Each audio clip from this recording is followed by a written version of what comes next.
What's up, everybody? Welcome back. It's once again Skews Day. Specifically, it's March 3rd, 2026. We're recording this on Monday, March 2nd at about 1 o'clock p.m. on the left coast. I'm Trey, and that's Mark, and all is well. Yeah. We're talking about the all the stupid contradictions and reasonings, rationales for Operation Epic Fury, which, we attacked Iran this weekend.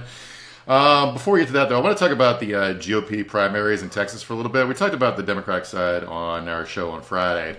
But I the dynamics over there, my old home state, the race we're not even going to talk about is the Texas Agriculture Commissioner race, where the incumbent, a guy named Sid Miller, running for like his fourth term, I think, he got endorsed by Trump, and a weightlifter named Tiny Meeker, who holds a world record for bench press. He's currently attacking his opponent, Nate Sheets, over his alleged porn addiction and whether his honey is organic. People have been defacing signs for Nate Sheets. When I pull this image up there, Matt, Nate Sheets his pants. Classic. Yeah. Sure, he's never heard that one before. Yeah. So the rest of the Republican primary races in Texas seem to revolve around a huge issue in America that we're all confronting. If you got this video, Matt, pretty much every Texas GOP primary sounds like this. Vote for me so we can kick every dirty Muslim out of Texas and protect our soldiers from getting murdered in broad daylight. Let me be brave for you. That's Valentina Gomez, you might remember from previous episodes. I saw that lady earlier today claim that she tweeted, there was a shooting in Austin or whatever, and she tweeted a video, and in the caption for it, it said something like, Muslims wanted to kill me, but they killed innocent people instead or something. And because I didn't watch the video, I don't know if she was literally trying to claim that dude wanted to kill her, or if it was her way of saying, like, we're all under threat by Muslims all the time, or what. But her response to that was to say, like, they tried to come for me, and got these people instead. She has made videos where she burns Korans, so I'm sure she's on somebody's shit list somewhere. Whether or not they're going to go out the trouble to murder her, I doubt it, because who the fuck... She's a wingnut. She ran for Secretary of State in Missouri 2 years ago when we first started making fun of her. Yeah, and was she the one that was jogging and was like, stop being weak and gay? Yes, yeah. And then she moved to Texas because she thought it'd be easier to get elected there, but she got caught doing voter fraud because she was trying to register a vote to run for office with the address as a PO box. She thinks she's being railroaded by the deep state. She's a fucking lunatic. Anyway, in that video she goes on to say, your daughters will be raped and your sons beheaded unless we stop Islam once and for all. So let me quote here on this Politico piece. This headline reads, Republicans go all in on Sharia Law attacks ahead of Texas primary. This is a GOP consultant named Vinny Minchillo. Minchillo? I don't know. The Muslim community is the boogeyman for this cycle, he said. 100% this message works. There's no question about it. There has been polled up one side and down the other. This has been polled one side and down the other. And with Texas Republican primary voters, it works. It is a thing they're legitimately scared of. Texas is 2% Muslim, and you all wear gun belts while you brush your teeth naked. You're going to be fucking fine.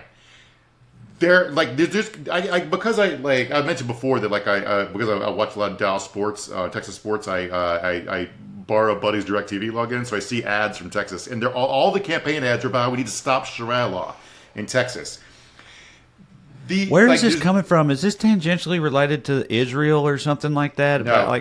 Because I'd felt like, they had mostly moved on to trans stuff.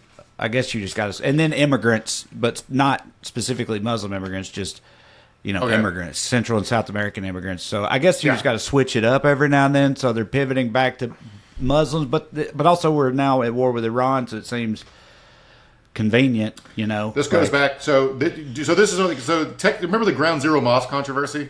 Back 20 years ago or whatever. Yeah. This is sort of like Texas has their own version of that, where this group called the East Plano Islamic Center is filed for permits to build a 400-acre planned community around a mosque, a K through 12 school, and some retail with shops and stuff, like a whole butcher shop, coffee shop, that kind of shit, right?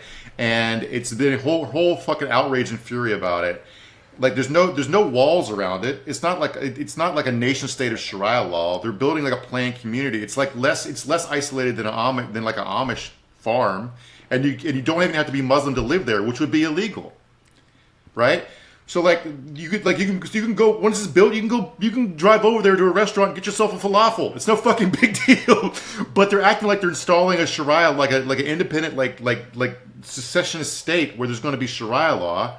And by the way, there are no Sharia courts in Texas. Like there's only voluntary Muslim mediation panels operating under the same framework used by Jewish Beth Din courts and Christian arbitration services. So like a lot of different religions, like if you want to get a divorce from your wife, it's mediated by like a cleric or your rabbi or your preacher, right? I don't know if that's great or not, but like it's good for the goose, it's good for the gander. You know what I'm saying? Right. Yeah, well, it's just we had, do you remember a couple weeks ago in the group chat when Corey kept forwarding us screenshots of emails he was getting about a PR company pitching us on having that pastor from the Trump pastor council, whatever the fuck it's called, on our podcast, and we were all like, haha, they must not know who we are. And then Corey and Drew were like, oh, it'd be funny to have him on and fuck with him, whatever. And I just didn't say anything. I remember I came back. I had shows when I feel like I came back and the decision had been made. Yeah, we'll have him on. It'd be cool. And I said, I don't want to do that, but whatever. I guess it's too late now. You never believe this, Mark. It didn't go well. That guy came. We did it. Anyway, he's from Oklahoma, and it seemed like he just kept wanting to turn everything back to, radical Islam is the greatest threat this country has ever faced. But the first time that he ever brought it up was when Drew started asking him about Israel stuff. That's why I said that earlier. So like that's how he first got to it, but it just seemed like that's what he wanted to talk about more than anything was radical Islam. And I remember I was like, I didn't, it's not that I'm surprised. I didn't think that they were now cool with Muslims. I just thought that they had were chasing a different car currently. I didn't realize that they had gotten back onto this, but that was last week or whatever, and now this today and everything. So I was just, I'm just wondering, it's popping back up. It's becoming a thing, and we're at war in the Middle East again now. So I'm sure there'll be even more of it. This has been, but this panic in Texas is a couple years old. Right. It's going on before October 7th. So, but last September, Greg Abbott signed they banned Sharia law. It's like, what the fuck? U.S. Reps Chip Roy and Keith Self, both Texas Republicans, last week launched a new Sharia-Free America caucus in the U.S. House to, quote, counter the alarming rise of Sharia law in the United States. There's a guy running in a House primary in Texas who's the former mayor of Keller. His name's Armin Mazzani. He signed a proclamation, quote, affirming constitutional supremacy, American sovereignty, and rejection of foreign legal systems. He banned Sharia law from Keller, Texas, which I'm sure was extremely necessary. Keller has 46,000 people. It's 1% Muslim. And you brought up the shooting in Austin Saturday night. There's a picture of the guy. He's wearing a Property of Allah sweatshirt. And it supposedly was wearing a T-shirt with the Iranian flag under his sweatshirt. They're calling it. The cops keep saying like he's associated with terrorism, but one person could be a terrorist by himself. I don't think he's part of any organization. There's an allegation related to that. Anyway, it's not like first responders were stopped from getting to the bars at a bar because a Waymo blocked the street. So his main ally in this terrorist attack was a fucking robo-taxi. Mm-hmm. And since we're going to talk about the war with Iran today, I wanted to mention that the Texas Governor Greg Abbott was tricked by video game footage of two planes fighting in a firefight and retweeted it by basically saying, God bless Trump for Iran fucked around and find out. Because he's celebrating a fighter jet winning a dogfight in a video game. And that's the state I used to live in, and I miss it terribly. Literal footage from a video game where because there's a ton of AI clips that I know people are passing around that are purporting to be, footage of either Iranian drone strikes or Israeli drone strikes or whatever, and it just wild. You don't even need to use the AI. Video games are so fucking good now. Just use video game footage. Yeah. Stop wasting the water making fuck it. Okay. Well, with that in mind, we'll skip the plugs. Producer Matt's with us, raring to go, I'm sure. So let's go ahead and get into it. You know what we're going to be talking about, of course. World War III, obviously, but we start with the Daily Dumbass. Matt, graphic, please. I literally just said he's raring to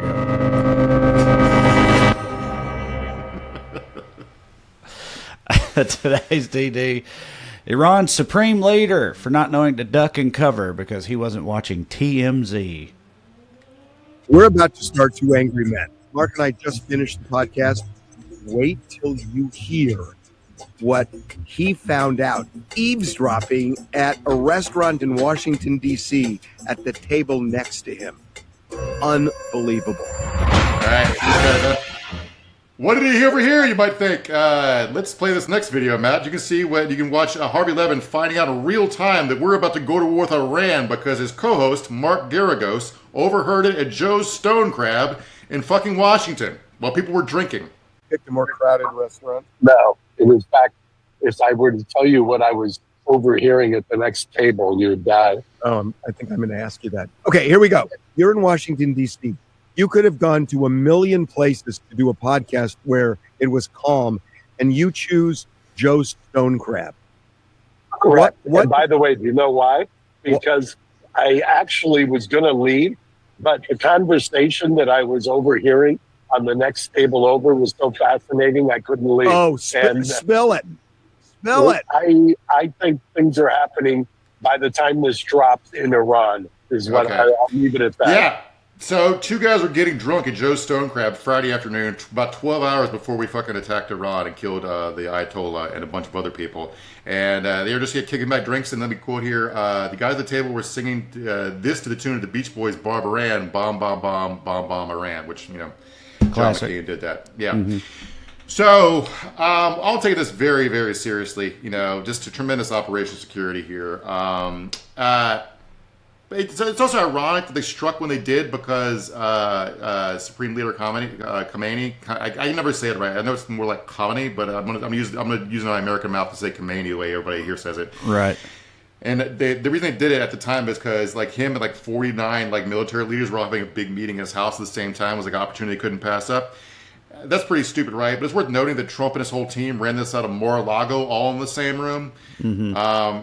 So I guess it's probably works out great. They probably had a designated survivor waiting in the hot tub.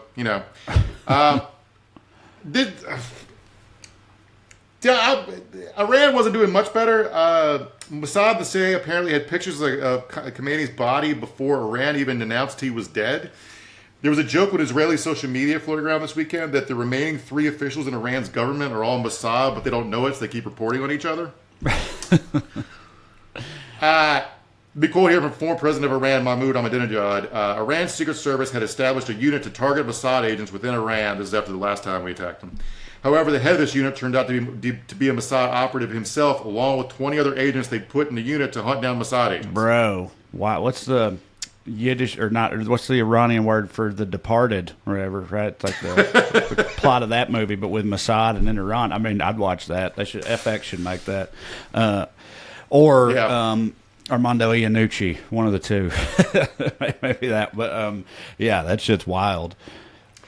Yeah, so this feels like this war feels like a solution in search of a problem, but I think I might have figured out what it is all about if you got this headline, Matt, from the Washington Post a few days before we attacked. Trump aides struggle with how to spend $500 billion more on the military. Apparently we added 50% to the Pentagon's budget with no idea what to do with it, so they're just sitting with a boatload of cash and need to spend it on something, which is going to come in handy because we're in a hurry to accomplish whatever we're doing in fucking Iran before we run out of missiles and bombs. Basically, we've been hitting 8 countries with tomahawks nonstop for the last year because Trump fucking felt like it, and now we're just out of ammunition. So I guess if China takes Hawaii, we can write them a sternly worded letter. And I want to quote here before we get into the substance of this. Inside the Pentagon, among some members of the Trump administration, there's deepening concern that the Iran conflict could spiral out of control. The Pentagon is asking for someone to please make Trump stop this dumb fucking shit before we run out of enough weapons to defend ourselves. I want to quote here from Country Joe in 1967. Ain't no time to wonder why we're all going to die. All right, get into it. But I'm confused by that. So first of all, I've talked before on here about I helped the government spend money for a long time, and that was a thing every year towards the end of the fiscal year. Every department would be rushing to spend whatever their budget was so that they didn't get their budget reduced, and so they'd spend it on stuff they didn't need to spend it on.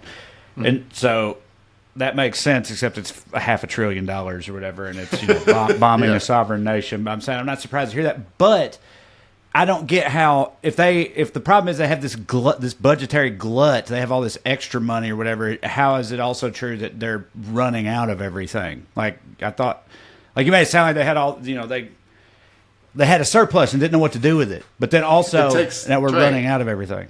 It takes way longer to build a Tomahawk missile than it does to blow it up. Yeah, but dude, but the other thing that I know is that we have like warehouses and shit. There's so many like mothballed fucking jets and tanks and all. We have so much more. I always was told and understood that we had so much more of just anything, because that would always piss me off, because I was like, why do we keep fucking building? Why do we have all this shit then? Why are we spending all this money on this if it's just sitting around gathering dust?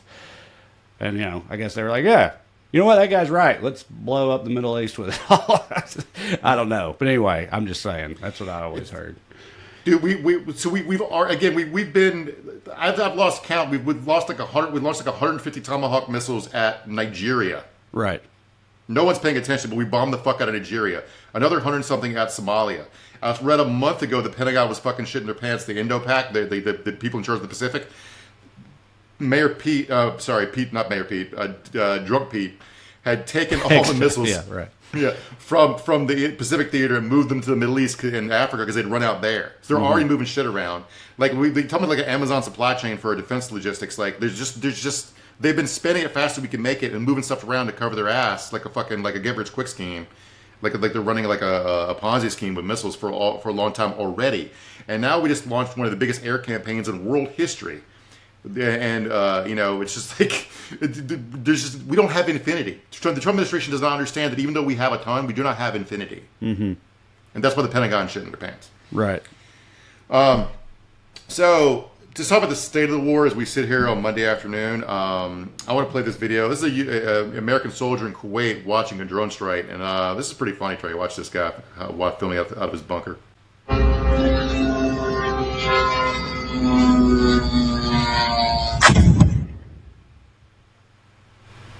Fucking truck.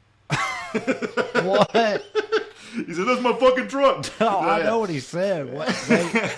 They drone striked his U.S. soldier's truck. Like, I mean, all I can see was military vehicles. Maybe he had like his video game system in there or whatever. So, as far as for what's been announced right now, there are three Americans dead, hundreds of Iranians dead, a dozen or so Israelis dead. Three American F-15s were shot down by Kuwaiti air defense systems because we didn't let Kuwait. We were flying through their airspace or some shit. It's the worst air battle loss in decades, and we did it just purely because somebody didn't make a fucking phone call. The administration is clearly lying about damage to bases and assets. Like what they say compared to like nonpartisan satellite video analysis is like night and day. I don't know whether the 5th Fleet base in Bahrain is functional. Mm-hmm. they're acting like nothing's wrong.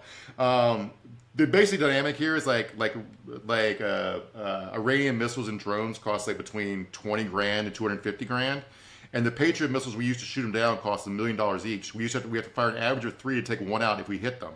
So we're basically shooting Ferraris at e-bikes. Yeah, what's up with that? How does that, how does that make sense? Like they got a much more efficient operation going. Sounds like if you could fucking, do damage for $20,000, why spend $1 million on it? But yeah, you got me, buddy. While I'm watching videos of influencers with the lip ejections covering the missile attacks in Dubai, it's like they're truly the Walter Cronkites of our area. Yeah. Iran managed to hit an Amazon data center. They set it on fire in Dubai, which is Pearl Harbor for fucking rich virgins. The thing I find most frustrating about this is Iran's feels like to me, unless we're willing to drop a nuke or raise the stakes some way by putting boots on the ground, Iran's fucking won. They run. Mm-hmm. Because they're willing to fight to the death, and I am not. Are you, Trey? Mm-mm. No. So what they've done is they know they can't really take out Israel, and it probably wouldn't be smart to attack our fleets and shit. So they're just firing at random like assets, hotels and oil derricks and shit, in like Kuwait, Saudi Arabia, all that shit. It's basically like you guys got America. You got a midterm election in 6 months, right? How do you feel about $16 a gallon gas? Right. Do they? Kuwait, UAE, Saudi Arabia. Like, do these countries? Well, I guess if Kuwait shot down our planes.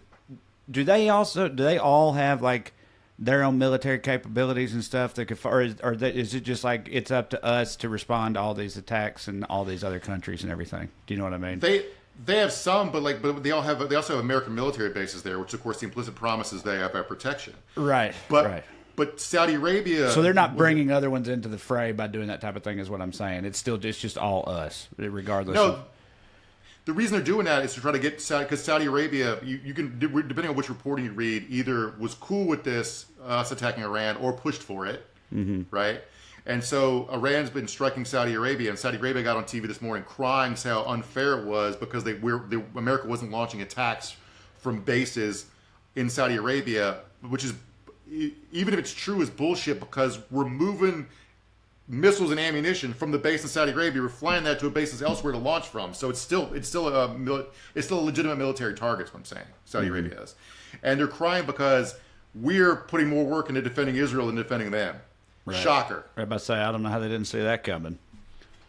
Well, because they bribed fucking Trump directly. Right. They gave him billions of dollars. $2 billion, yeah. They, like Jared Kushner, the president's son-in-law, who was in negotiations with Iran, literally works for them. Yeah, right. But I have no fucking sympathy for Saudi Arabia. Fuck you. I hope Iran drone strikes MBS's fucking orange Lamborghini while he's driving to his mistress's house. I do not give a fuck. Right, but see, that's what I was saying, or that's what I was asking, because I knew they were striking all these other Middle Eastern, our allies over there, but I didn't know if that would be like I said, like you mentioned Pearl Harbor, like if Qatar is now involved when they wouldn't have been before. But I thought, like, the implicit understanding might just be that it's up to us to defend them in that scenario anyway, so it doesn't really matter.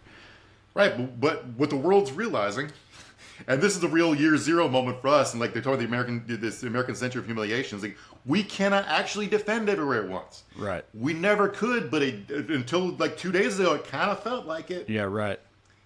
And now they pulled down our pants and smacked our asses, and we're like, look at their little dicks, everybody. Nobody's scared of us anymore, dog. It's like this is the amount of fucked up here. Like, so like everybody's acting like it's what Iran's doing is quote unquote unfair, right? But there's no fair here, right? Dude, we talked about it when we attacked Iran last summer. But do you remember the Millennium Challenge, the famous war game scenario, where like the Marine Corps general who was assigned to play Iran fucking whipped America's ass. And they restarted the war game and put more constraints on him so he wasn't allowed to win. And then America won, and then they all celebrated. What they stopped him from doing was demanding suicide boat attacks on our ships, right? Iran's not even doing that yet. But both the CIA and the chairman of the Joint Chiefs of Staff tried to tell the administration, this was in the news Thursday or Friday, so like maybe it's preemptive ass covering, but they were already leaking that we told them this is not going to go well.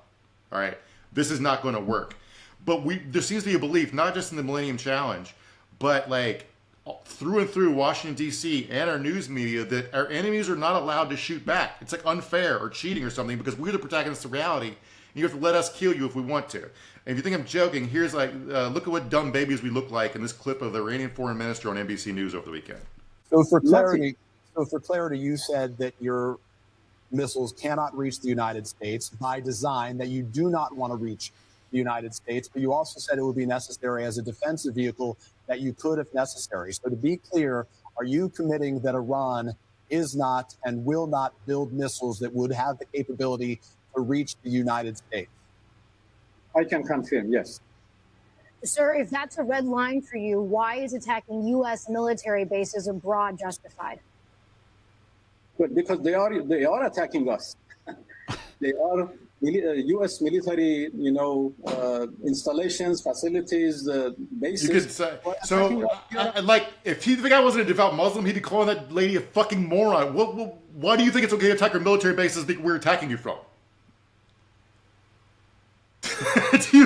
Like, what the fuck, man? Right. Yeah, it definitely seems like we just thought that, you just drop bombs, mop up, and move on or whatever, because what are they going to do about it type of thing. But people don't like that sort of shit.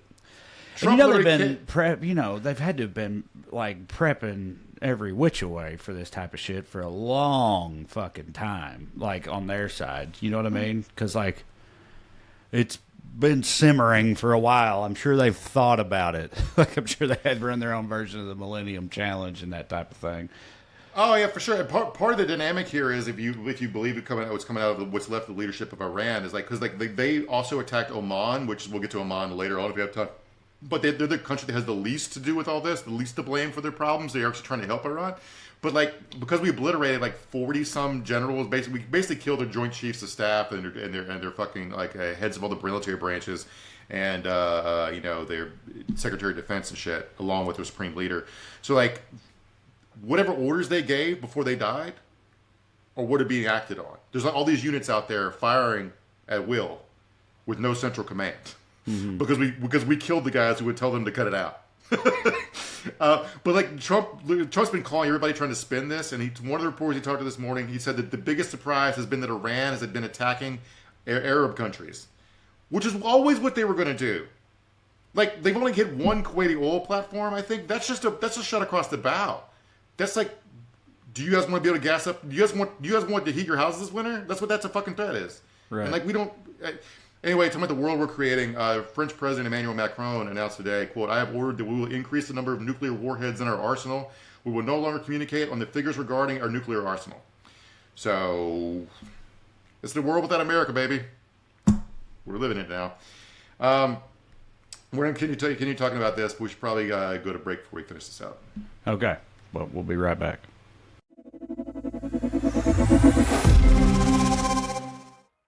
This episode is sponsored by BetterHelp. International Women's Day is celebrated every year on March 8th all around the world. It's a time to recognize the contributions of women and the strength that they show every single day, not just in big public ways, but in the quiet, constant ways that keep families, workplaces, and relationships running. I see it in my sister, and maybe not, I wouldn't call her quiet, but she's very constant, and she definitely keeps things trucking right along. I see it in my wife, same thing. They're doing great work, both of them. Don't know what I'd do without the lovely ladies in my life. The way they balance work, show up for the people they love, and manage 1,000 moving parts, and somehow still carry the emotional temperature of the room like it's just part of the job description. That's a lot. That's a lot going on, and a lot of that goes unseen and unappreciated. Being the strong one all the time can get heavy. It's a burden. When you're used to putting other people first all the time, your own well-being can slip down the list. Therapy gives you a space that's just yours, just for you, to sort through your expectations, set healthy boundaries for yourself, and focus on what you need for a change. BetterHelp makes therapy simple. Their therapists are fully licensed in the U.S. They've got over 30,000 on the platform. They've served more than 6 million people worldwide. You fill out a short questionnaire. They match you based on your goals, and if it's not the right fit, you can switch anytime, no questions asked. Your emotional well-being matters. Find support and feel lighter in therapy. Sign up and get 10% off at betterhelp.com/skews. That's betterhelp.com/SKEWS. Betterhelp.com/skews. Sign up and get 10% off today. Weekly Skews is brought to you by Z-Biotics. It's March already. Can you believe it? Shoo-wee. March is basically the social decathlon, full-on social gauntlet. You know, you got bracket watch parties for March Madness, perhaps the best sporting event of the year. St. Patrick's Day rolling through. You got green beer all over the place. You got spring break trips to go on, late season ski weekends. Those last two are one and the same for me, so that's going to be wild. Backyard hangs once the first warm Saturday hits. A lot of fun stuff, which can mean a lot of friends, a lot of good times, and, you know, perhaps a lot of drinking too. And I tell you what, if you're like me, you don't bounce back the next day after drinking anymore. Gets tougher. It only ever gets tougher. You feel like you have to make a choice. I can have a great night, or I can have a productive next day, right? That's how it just was, until I found out about pre-alcohol. Z-Biotics pre-alcohol probiotic drink is the world's first genetically engineered probiotic. It was invented by PhD scientists to tackle rough mornings after drinking. Here's how it works. When you drink, alcohol gets converted into a toxic byproduct in your gut. It's a buildup of this byproduct, not dehydration itself, that's to blame for rough days after drinking. Pre-alcohol produces an enzyme to break this byproduct down. So just remember to make pre-alcohol from Z-Biotics your first drink of the night. Then, of course, as always, drink responsibly, and you'll still feel your best tomorrow. Every time I have pre-alcohol before drinks, I notice a stark difference the next day, even after being out with friends watching games or celebrating St. Patty's, even going that hard. Now with prebiotics, I can still pre-alcohol from Z-Biotics. I can still get up, handle family stuff, maybe even hit a spring 5K or just enjoy the first decent weather we've seen in months without feeling like I made a mistake. Go to zbiotics.skew, SKEW, to learn more and get 15% off your first order when you use the promo code SKEW at checkout. ZBiotics is backed with a 100% money-back guarantee, so if you're unsatisfied for any reason, they will refund your money. So head to zbiotics.com/SKEW and use the promo code SKEW at checkout for 15% off.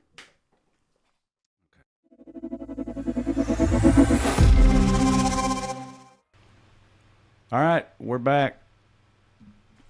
So, to lay out my biases here, I pretty much think all optional wars are fucking stupid.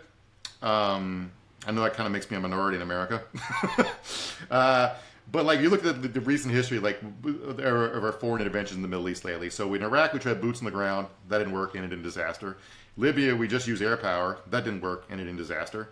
In Afghanistan, we tried arming close proxies with air support. That didn't work, ended in disaster. In Syria, we used loose proxies with deniable air support. That didn't work, ended in disaster. In Iran, so far, we're doing half-assed Libya while considering a dash of Syria. So, yay.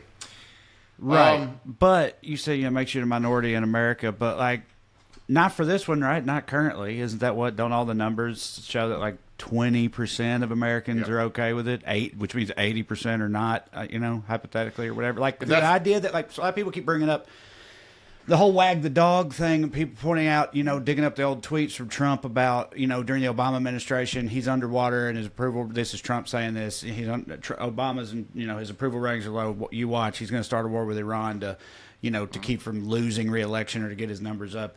He said it over and over again. Obama never did it, but now Trump's doing it, and people are saying, we got midterms this year. But, like, I just don't. I'm sure I know the base will get on board, but it don't feel like that to me anymore. Like that old classic approach, that whole wag the dog thing.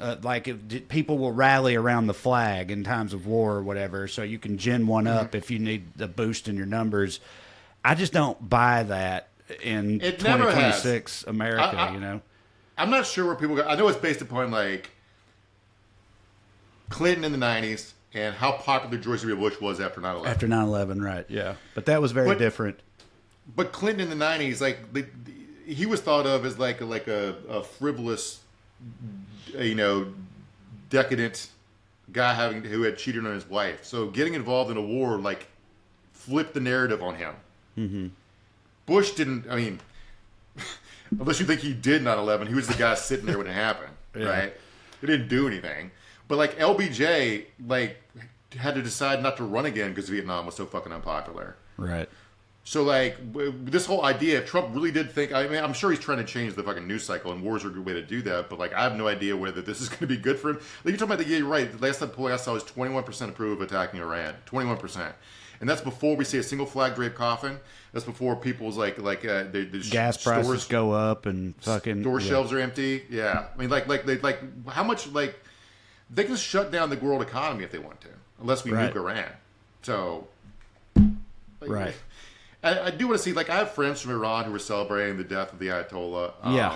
And I don't doubt their sincerity here. I don't think any part of them was dancing about the girls' school that we blew up. It killed 108 schoolgirls, right? Mm-hmm. It's just like I think people are allowed to celebrate the deaths of tyrants, but the idea that this is like he's uniformly unpopular is not true. There were millions of people in the street mourning him after he died over the weekend in Iran, and there was a pro Ali Khamenei demonstration in Dallas yesterday. But I do know that, unlike Iraq, the video of the people celebrating tearing down a statue of Khamenei was not staged like it was in Iraq when we tied cables around the Saddam statue. I'm like, hey, you want to come here and tug on this? But I do want to note that Iraqis, like I said, Iraqis celebrated Saddam. ISIS came along soon after. Libyans celebrated after Gaddafi's death, and currently Libya is a slave state run by militias. Right. So what's on the other side of this is just as important as taking out a fucking historical shit. And we've never once gotten that right. I feel like, except unless you count, I guess, like maybe Germany or something. But like we've generally never gotten that right, and that was with competent people in charge. Like, I don't know why we insist on all this regime change stuff, considering almost always fuck it up, but especially now with these people in charge of it. I mean, my God. Yeah, I mean, we seem to think we can capture the magic of Japan and Germany over and over again, but, like, literally it's been almost 100 years since we fucking pull it off. Right. And that took a lot of time and investment. Also, those were, like, populations that were, like, spiritually and broken. They were defeated in spirit, not just militarily. They wanted to rebuild and do something different. Like this is not. This is not literally killed Japan's god. Yes. So. But like even from a cynical like American or even Israeli standpoint, I don't understand why you'd want to kill Khomeini. Like the whole axis of resistance, which is their term for Hamas, Hezbollah, the Houthis, had collapsed in the last 9 months, and I don't think that's disconnected from the fact that the supreme leader is like a sick recluse pushing 90 years old who literally had less than a year left before he died of prostate cancer. I know why Trump would want to kill him, because he wants to be the king of the 1980s. He wants that fucking headline for killing the guy who bombed the Marine barracks in Beirut in '84. But like in the real world, the Ayatollah wasn't taking any special security measures, even though he knew the attacks were about to start, and he was killed at home. He wanted to die this way. Right. Yeah, it makes sense. It's more useful, for him to be sort of martyred or whatever like this. Like you said, just dying in a hospital bed. Yeah, this is what he wanted. Year. Like, you basically think of it as like, instead of suicide by cop, it's suicide by Team America World Police. Right. And like Iranian State TV has been playing a recording of a Khomeini sermon where he said, quote, "Sometimes I imagine myself dying from an accident or maybe a fever, and my heart becomes so full of sadness that the chance for competing for paradise, i.e. martyrdom, will be taken away from me that way." So, yeah, we took a guy who was about to die and was at least significantly unpopular, and we made him to a national hero because he died alongside a bunch of fucking school children. So, and by the way, there are definitely people in Washington, D.C. who told Trump not to do this, saying he's 90, he's had cancer twice, he's going to die soon anyway, don't make him a martyr for the cause. But like, because everyone's doing kayfabe, Trump has to play the real American hero, on TV, so Khomeini can play the, real Arab hero on TV, and everybody's just playing the fucking role in this like TV drama. But also, it's worth noting that about a week before he died, or 2 weeks before he died, Khomeini was tweeting stuff like this: "Everything we had ever heard about their corruption is one thing. This affair of that morally corrupt island is another altogether. These are indicative of what Western civilization and liberal democracy are." So yeah, he was going to get to the bottom of the Epstein file, so he had to go, Trey. I don't have any like. I'm not about to do some like. Actually, Ali Khamenei was cool here. Like sometimes it's like that where like they exaggerate. There's no like. Iran's government just killed somewhere between 5,000 and 35,000 protesters, depending on whose numbers you believe. Right. And there's some like conservative pundit who like made a long like post on the internet today going through all the like terrorist attacks and Americans that have been killed by Iran going back to 1979. I was like, oh, all these are accurate as far as I know. Why'd you start 1979 real quick? Why'd you start the clock there? Right. If we can talk about that for a second, because that's when they overthrew the Shah and the Islamic Revolution and all that. Right? Yeah, which Shah, that was our guy that we put. Yeah, there. Yeah. He literally started the thread with they took over our embassy in 1979. They did not state a fucking reason for it. Just like, okay, man, like. So by the way, some CBS this morning. Representative Mike Turner from Ohio said that Marco Rubio told him that the U.S. did not target Khomeini and we were not targeting the leadership in Iran. So we accidentally killed their top-ranking 50 government officials? Yeah, happy little accident. Bob Ross of warfare. Like they've said so much bullshit that contradicts each other already in the 2 days since this. I don't know what even they're trying to do, and neither does anyone else. Nobody does, right? That's the thing. It's like the objective is unclear. Like nuclear program, but we said we already obliterated that, or it's like, oh, there's a regime change thing, and Trump's tweeting out about the fucking election interference and all this type of stuff, and they just keep moving the goalposts because it's like, what even are we doing? And then there's the people being like, oh, it's about the midterms or whatever, so it's just all this stuff swirling around, and like you said, maybe it's just a favor for Saudi Arabia, or like, I don't fucking know, but nobody seems to know. It was one of the weird times J.D. Vance is in lying. He said in an interview with the Washington Post, that, quote, "There's no chance the U.S. will get embroiled in a long, drawn-out war with Iran." Well, first of all, you can't 100% be true of that, because the enemy gets a fucking vote, my man. Maybe they didn't teach you that in the Marine Corps where you weren't paying attention that day. But like you're saying, I think he might be right, because we can just quit whenever we feel like, because we have no fucking objective. Right. We're just blowing shit up and killing people because Trump woke up one morning feeling like it. Right. And that's I feel like maybe I'm wrong. I'm just thinking really about Iraq and everything, but like in my lifetime, in my experience, if you wanted to start like a wholly unjust war or whatever, you know what I mean? I.e., there hasn't been a 9/11. It's just, and obviously with Iraq there was a 9/11, but that didn't have anything to do with it.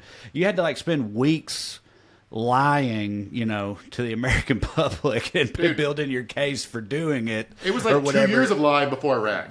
Right, I know, that's what I'm saying. And now it's war first, lie later. It's like they woke up, they bombed, it's like, what are we going to tell the American people? And they're like, the who? What? What are you talking about? And then they're, you know, like it's just also backwards and ridiculous. I would read here from a New York Times article. Listen to this, okay?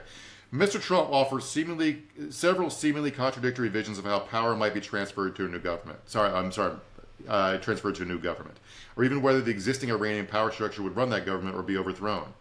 He first suggested that Iran's elite military forces turn over its weapons to the country's populace, voluntarily abdicating power. They would really surrender to the people if you think about it. He's just fucking spitballing. He then suggested that in Venezuela and the succession of power that occurred after the United States kidnapped Nicolas Maduro could serve as a model for how the administration might achieve its goals. What we did in Venezuela, I think, is the perfect scenario, Trump said. Everybody kept their job except for 2 people. So he's already pitched 2 scenarios. 1, the IRGC just hands over its weapons to the people and the government disintegrates. 2, the Ayatollah's gone, everyone else stays in their job, right? Mm-hmm. But then he said, let me read here. Everybody's kept their job except for 2 people. But Trump also indicated that he had 3 very good choices for whom he wanted to assume power in Iran. But maybe we shouldn't be counting on those 3 very good choices after all, because ABC News reporter Jonathan Karl also spoke with Trump by phone on Sunday and was informed that those hand-picked candidates to assume power are actually dead. Quote, the attack was so successful it knocked out most of the candidates, Trump said. Right. Okay. Yeah. You accidentally killed the guys who wanted to run the country. Right. So now what? So now the only remaining thing here is he's talking about a massive campaign dedicated to the broad goal of preventing Iran from, quote, threatening America. I don't feel threatened. Yeah, I saw a guy, I don't remember who, a Republican congressman who I assume is on some defense committee or something, was on CNN this morning, and he was talking about how Americans need to be vigilant and stuff like that for like whatever, terrorist attacks or stuff as a response to this. He brought up the Austin thing. He didn't directly say it was that, but he was like, but you know, we're monitoring that. That might have already happened. But it was like he was actively talking about, you know, like Americans, I don't know if it's a fucking, if you see something, say something type thing or what they think it is, but basically just broaching the subject of, you know, response within our borders or whatever, which I thought was pretty wild for him to bring up, I mean. We're a huge soft target. I don't doubt somebody somewhere's going to shoot up someplace. It happens all the time. Like the only difference is this guy would actually have a fucking motive. Mm-hmm.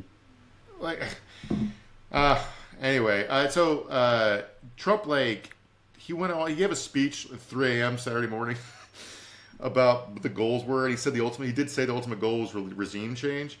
To the great, proud people of Iran, I say tonight, the hour of your freedom is at hand. When we are finished, take over your government. It will be yours to take. So, shrug. I don't know. You guys fucking do it. Right. Yeah. That's just classic Trump. You know, he's a bleeding heart, man. He couldn't watch these people being oppressed on the other side of the globe any longer. You know, he had to do something about it. Couldn't stand idly by while people were being put down by a tyrannical government. Well, but that's the thing. Okay. We did stand by, waited until after they were all dead. So the forces that would rise up and to be in the streets have already been fucking beaten down. Yeah, well, we also blew up schools and stuff. I feel like it's like they're over there like trying to overthrow the government or whatever, then schools blow up and shit. They're like, Jesus Christ, what are you doing? Like, we're helping. This is how we help things. With explosions. It's the only way we know how to help things. And by the way, Reza Pahlavi's still out there doing it. The Shah's son, if you got this video clip, Matt. Maria, this is time now for a very strong, stable transition. I am leading this transition. I have the support of millions of Iranian people. I have the people inside the country that are joining and broadening the coalition of forces that will be at play in filling the boxes, the military. this guy has not been in Iran since 1979. He's known for the fact that his dad, the Shah, was a foreign collaborator, which is why he was chased to the power in the first place. He doesn't know anybody there. He doesn't go there anymore. But I just want to say that I also volunteered to be the king of Persia. So, like, I have a feeling Trump is just blustering when after a few days of bawling will give way to a calm down in which, like, basically nothing changes. But here's Lindsey Graham on Meet the Press yesterday. Social media post Sunday, President Trump wrote this, quote, hopefully the IRGC and police will peacefully merge with the Iranian patriots and work together as a unit to bring back the country to the greatness it deserves. All right, pause it, Pat. Sure. Right. Yeah. So the like fucking stormtroopers that just beat everybody to death, they're going to like join arms with them now because fucking Trump opened a Diet Pepsi up in the middle of them. Yeah. Like, what? The Revolutionary Guard and police should work together with the protesters they just killed. Yeah. By the way, I just want to point out here that while we're pretending that the IRGC is the fucking, like, the face of evil, that Trump got in the 90s, I think it was the 90s, early 2000s, got in trouble for money laundering for the IRGC through a hotel project in Azerbaijan. So you finish playing this clip, Matt. Hope the plan for the future of Iran? No, the future of Iran is going to be determined by the Iranian people. The new Iran, whatever it is, whether it's a cleric or a representative democracy, our goal is to make sure it cannot become. They had a cleric. You killed him. The largest state I agree that the people of Iran should determine their future. All right. But we are also trying to determine it for them by killing the person that they had put in charge of them. I know it's like it's an authoritarian. Like I didn't put Trump in charge of us either, right? You know what I'm saying? We've constructed a Build-A-Bear workshop inside our parameters where you can do regime change yourself as long as you do it the way we want. And so like the emerging policy is you people out there are responsible for setting up your own governments, but if the U.S. doesn't like who ends up in charge, we'll assassinate or kidnap them, and the ball is back in your court to try again. But it doesn't matter because this morning, Monday morning, Pete Hegseth had stood in front of the Pentagon podium and said that the mission is not regime change. Right. So we changed the regime, but Trump said we targeted the Ayatollah and the decapitation operation. Marco Rubio says that's not true. Then the administration says we're changing the regime. And then Hegseth says, no, we're not changing the regime. We just killed the regime. Right. Yeah, I know. I also saw, actually was watching the news a little bit today, which I normally, of course, don't do. Just, get on Twitter and talk to you and stuff. But I also saw a retired major general on there talking about this, about how, like he's being all diplomatic and political, but saying it's like, it's disconcerting was the word he used about the objective drift or whatever, what you're talking about. It's like first it was this, now it's that, and he's like, that's highly unusual and not, doesn't really bode well. But then he also said he's currently in Dubai, this general, and he said there's like 10,000 American citizens or civilians or whatever in Dubai right now, and that there's also a bunch of British people there, and the British government is actively working on getting the Brits out because the like airports, everything are shut down. And he was like, and we're not doing anything for the Americans there. And he a retired 4-star general, had been in contact with the embassies and stuff, being like, is there like a plan for this? And he said they were like running around like chickens with their heads cut off and had no plan at all. He said in part because they're in survival mode because they've had their budget slashed by more than half in the past year at the like embassies and consulates and all that. So, just vibes are great, but yeah, we're just stranding our people over there and everything. So, bro, we left 2 people stranded at Benghazi. Right. And by the way, while in protest to this happening, like several of our embassies were overrun by people, by mobs in New Delhi, I think, and one other maybe Pakistan, somewhere else, and like it barely hasn't even made the news. Right. Not that the people matter anymore because these things just happen without us and didn't bother telling us, much less convincing us. But I watched the most brain dead debate play out where because like I said, we blew up that girls' school that was near an Iranian naval base, 100 and some little girls dead, and this MAGA guy, neocon guy or whatever, was like, well, that's heartbreaking, but it's important that we liberate the Iranian people because I wanted to live in a universe where little Iranian girls can go to school. Right. I'm like, you're justifying the blowing up of a girl's school because you want girls to be able to go to school? Yeah, right. You're just pretending the girls don't go to school in Iran? Yeah. Like you just made that up to justify the war? Like they're just pretending that that modern day Iran is Afghanistan under the Taliban in 2001. Mm-hmm. It's not true. By the way, I don't have it's not that I don't have sympathies for women's rights in Iran or whatever. We did a whole episode on the protest there 3 years ago after that. Remember that woman was beaten to death by the morality piece for not wearing a hijab. But I just think these people should Google a country before they root on a fucking invasion. And the dynamic we're interfering in, where these protests have been ongoing because of the state of the economy and political repression and stuff. Starting December, more and more women were starting to openly defy the hijab laws. And now you've probably installed a more hardline government that's going to crack down more firmly on this shit to stay in control. Good job. Right. We besides changing the regime, we've made it worse. Yeah, very likely. That's, again, generally what happens. And they haven't even forgetting the why. They didn't even say why now. There's no reason this couldn't have waited that I can see. Except Pete was sober, I guess maybe. And I also want to know they did this on a Friday night. When the markets couldn't react. We took out Maduro on a Saturday night when the markets couldn't react. Last year's Iran attack was on Sunday when the markets couldn't react.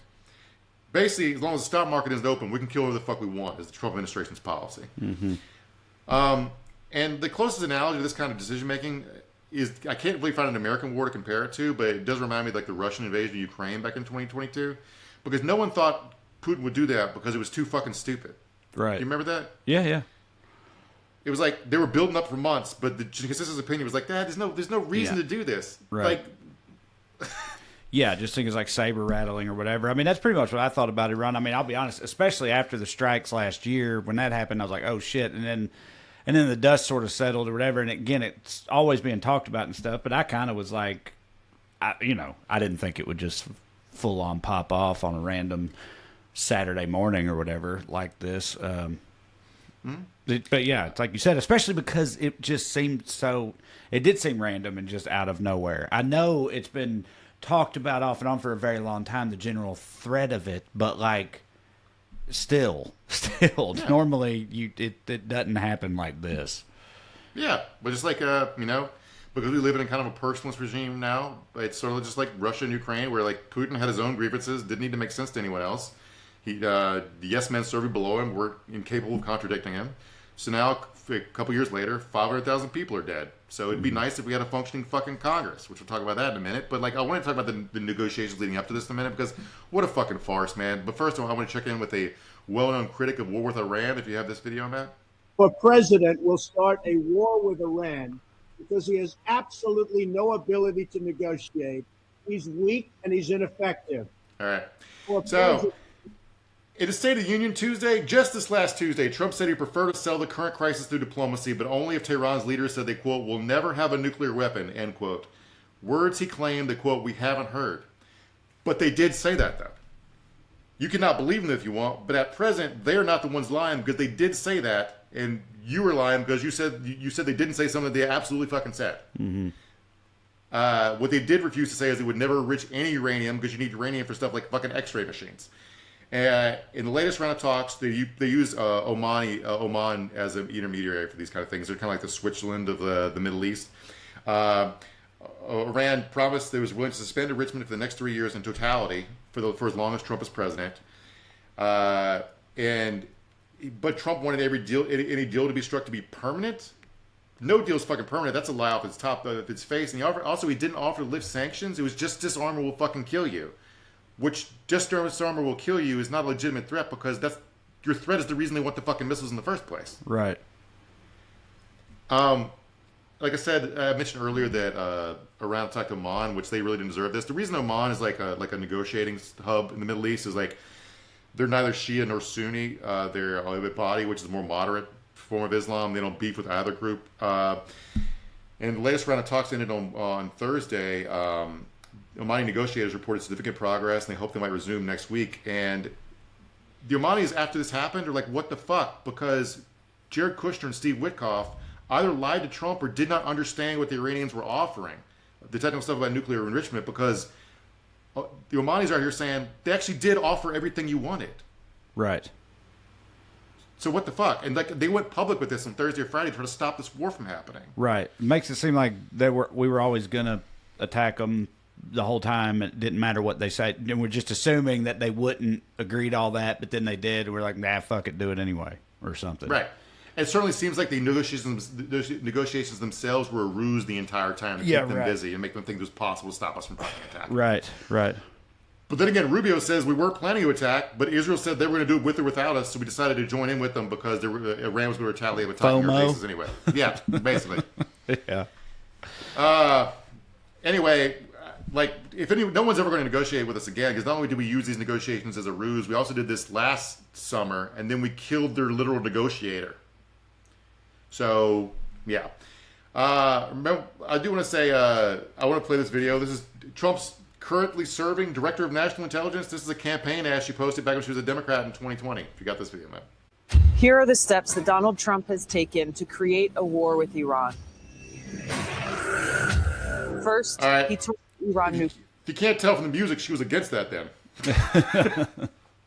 She literally sold shirts that said no war with Iran. If you got this picture, Matt.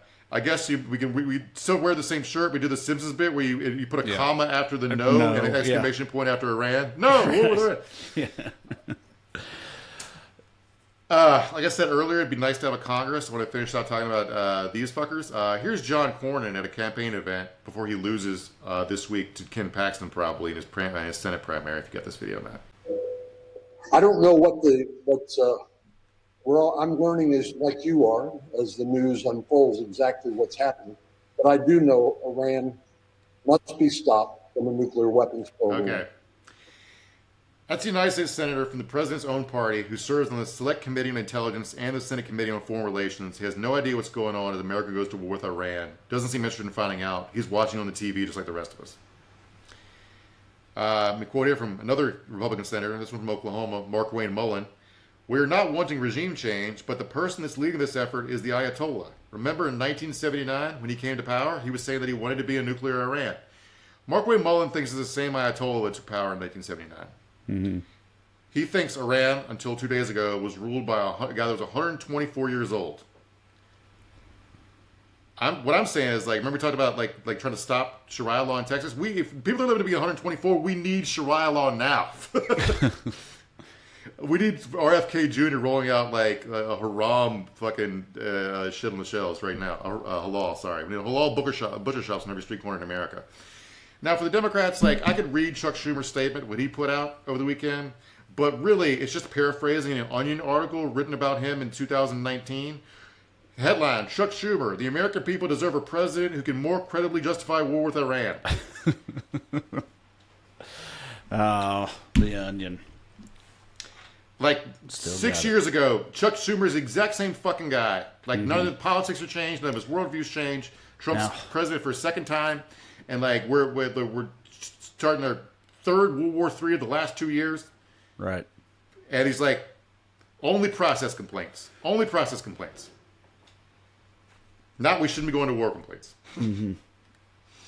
All right, well, we'll see how it shakes out. Something tells me it's probably going to go on for a little while. Although, like you said, it is a little different in this case since we're not really doing anything. We can just fuck off at any time, I guess. So it's hard to say. Well, yesterday said 4 to 5 days, then today said 4 to 5 weeks. Right. It could be back to 4.5. This could be over by this time tomorrow. By the time you guys watch this could be done. Or we could nuke somebody. Or yada yada, whatever. Yeah. Right. So, that's exciting. Thank you guys for watching. We appreciate it. Go to TreyCrowder.com and come see me on the road while you still can. No, I'm kidding. Yeah, no, do it. I'll be in Chicago and Denver up next, Steamboat Springs, Janesville and Appleton, Wisconsin, Burlington, Vermont, and a lot of other places right after that, all at TreyCrowder.com. Check out Producer Matt's audio exclusive Good Skews. Good people doing good things. It's a nice palate cleanser. That's on the audio feed of this show. So like the podcast feed of this show is where you'll find it. And then consider supporting the show and getting 2 bonus episodes a month, as well as ad-free versions of the main episodes when you sign up on Patreon. $5 a month gets you all that. weeklyskews.com/more, or just go to Patreon and search for my name. Either way works. But that's it for now. We'll see you next week. Hang in there, everybody. Love you. Bye.